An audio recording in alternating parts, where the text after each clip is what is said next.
So my name's Rosie. I'm English, but I grew up in France, and I currently live in Washington, D.C.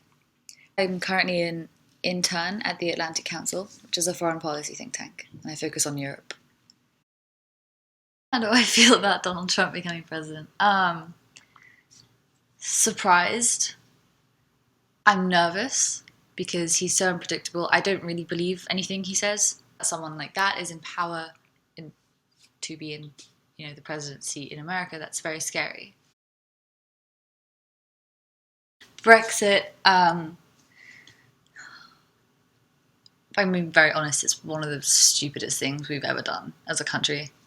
Um, I could rant for hours on Brexit, but I won't. Brexit is fundamentally changing how the EU deals with things in the world. We can't do trade deals.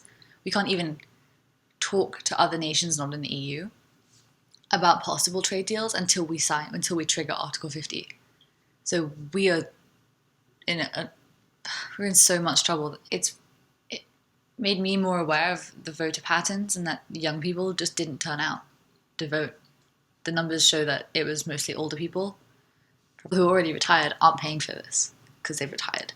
They pay their taxes. But we're the ones who are going to have to pay this. And it's going to cost an arm and a leg. And it's going to set us back. It already is setting us back, and it's ridiculous. No one knows what Trump's going to do, which makes it scary, which is why everyone's saying, oh, it's the end of the world. The day after the election, I was at work, and everyone was, 5 people in my office were crying.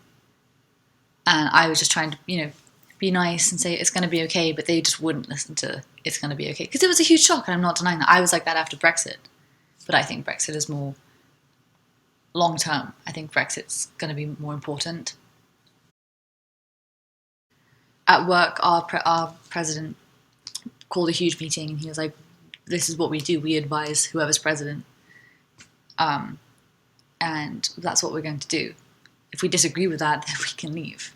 But our position as a think tank, as a non-partisan think tank, we have to advise whoever's president, which I think set a good precedent.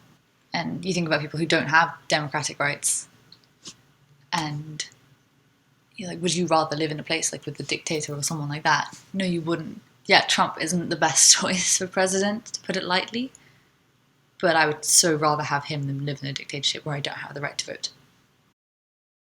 I think stick to what you believe in, and even if that gets into severe arguments, people who fundamentally disagree with you, talk about it. Don't just bottle it up and don't say, oh my god, it's the end of the world, what are we going to do? You can do something.